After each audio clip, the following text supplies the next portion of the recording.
We going? The fuck? Alright, we're rolling. Cool. Okay. So,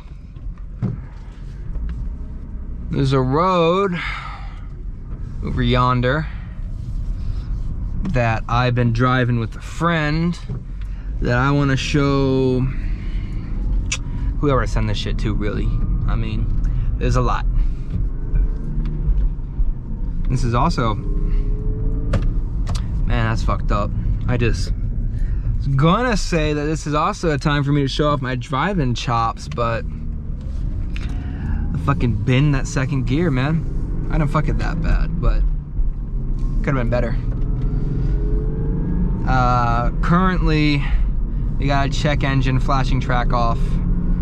To the best of my knowledge, that and the knowledge of 2 different mechanic shops, all that's left is to replace some catalytic converters, which is kind of a major thing. I haven't been able to afford it as of yet, so that's why we're driving it in this fucking state. But that'll be done soon, and after that we're on to the shit I actually want to do.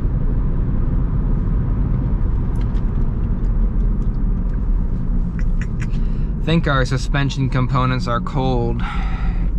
Something like that. They're in some way inhibited because we're getting a bit of vibration here. I'm pretty sure my front right control arm is going and or gone. But I'm not sure how imminent it is. Oh, no. It's pretty much fine. I think it's just a patch of road that we're on was pretty fucked up. Pretty standard for what we're doing here. Okay, so right at this building right here, Southland Machinery, is about where we're normally going to be starting our tailgate course. We're going to be driving this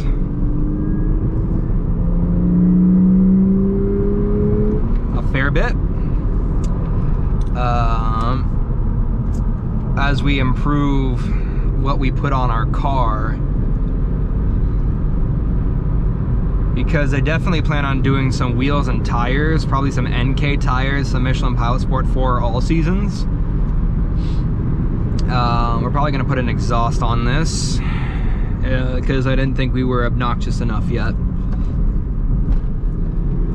Totally been that transition there. My clutch and or my throw-up bearing have been wearing out because they are old. This car is 20, but she don't drive like it. This one's pretty tight here.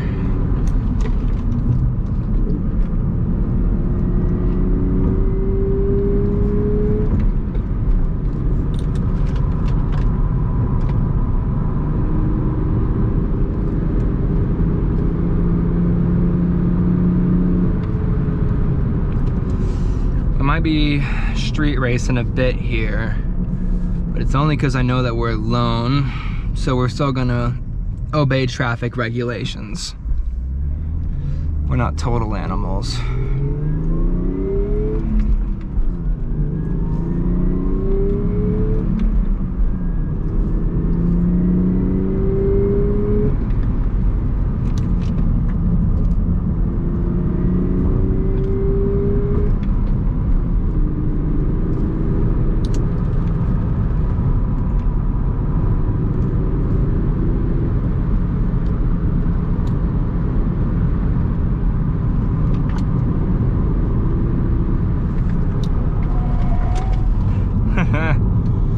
A little fast on the entry there.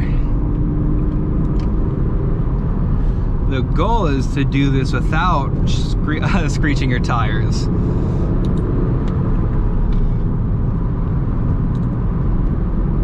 You just gotta be a little bit mindful of your corner entry and how steep you're actually attacking.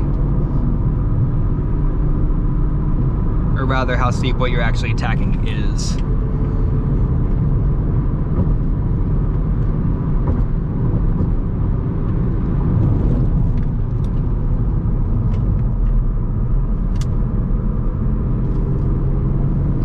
I would drop to third, but this section is pretty technical, and I haven't learned my heel towing enough yet to be confident I can do that.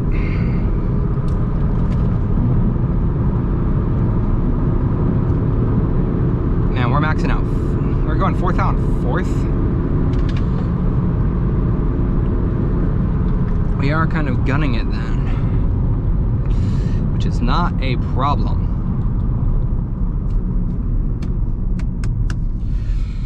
The car's holding up pretty fucking nice, I'll be honest. I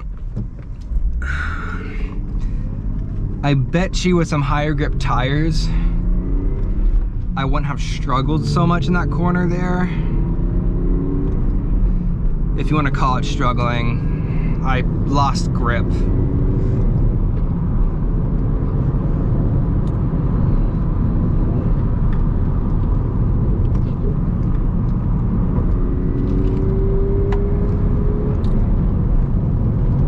That's about the closest you're going to get to heel towing from me at this point in time.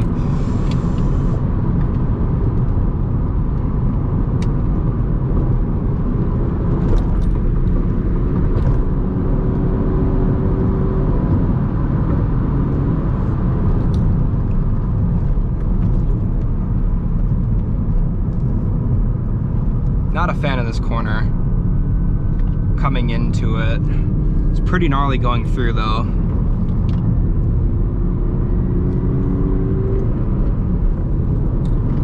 Love it when we got street lights like that, where it's a cluster of lights on the front of someone's property. So you can't exactly tell if it's an oncoming car or someone's house light. It really makes you take a second pause. All right. And that just about concludes the Toge Road.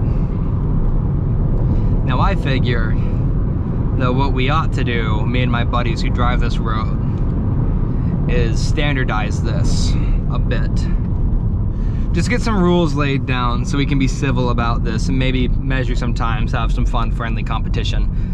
What I reckon our regulations would be is, one, you turn around here. This is a four-way intersection, a rather strange one because of the angles. And then you start your time again past the speed limit sign and ending by that building we started at earlier, so we can have a course and course reverse. I think that we should include stop signs in our time,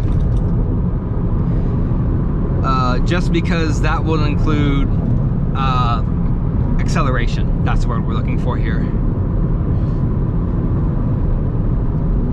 Because that is an important factor of what you're driving, how fast it accelerates. No more than 2 tires over the yellow line at any point in time, just so we can account for, you know, unforeseen circumstance, because it does happen where you end up in a corner and then you end up in trouble and you have to recover in the opposing lane. But 4 tires over is a full disqual, because that's just not okay. No one should be going four wheels over if they're not being a total nincompoop about how they're driving this.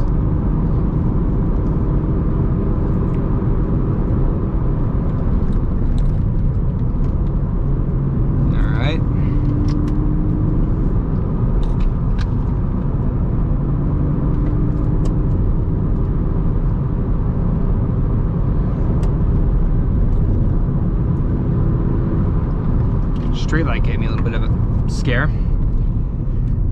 Well, now I have a landmark for this stop. Pretty cool.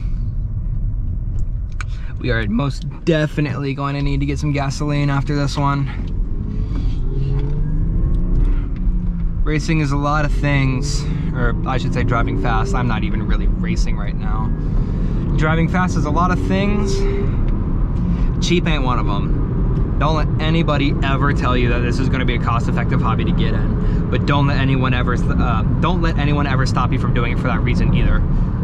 We don't do this shit because it's cost efficient. You guys really think I'd buy an IS300 because it was the best economic choice for myself? Albeit, these cars are a bit of an investment right now, if you ask me. 90s JDM has become totally inaccessible to most people, while early 2000s JDM remains something that is a feasible option for most. In most cases, I'll say. There are some that, like the Blob WRX, that I just don't think are priced according to what they are. But when you look at everything else that doesn't already have hype around it, like the EEK or the Blob I, you have this, and like the RX-8, which, let's be honest here, no one's ever loving that ugly duckling. I love them. I personally think RX-8s are fantastic automotive examples.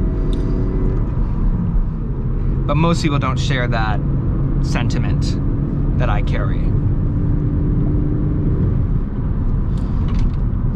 Yet again, on other nights when I'm trying to set a real record attempt, I probably won't be so chatty. But tonight, I just wanted to show this road off, this cool find I got. It really is just a nice experience to drive this, if I'm honest. And that's what this is all about to me. It's not about the horsepower. Are you kidding me? Yet again, if I cared about horsepower, do you think I would have bought this?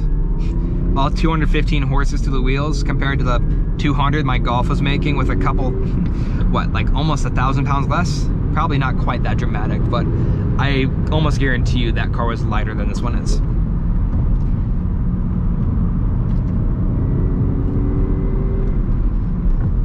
And it almost certainly has safer tendencies than this one does. Rear wheel drive is fun. It can do a lot of stuff. It's pretty versatile, but it's not that stable. It's not that forgiving, I should say. Not necessarily stability being something to do with it. It's forgiveness.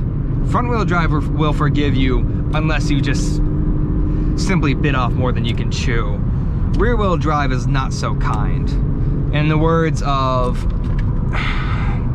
Mr. Hammond from Top Gear, front wheel drive, you get into a corner, you understeer, you hit a tree, and it kills you. Rear wheel drive, you get into the corner, you oversteer into a tree, and it kills you.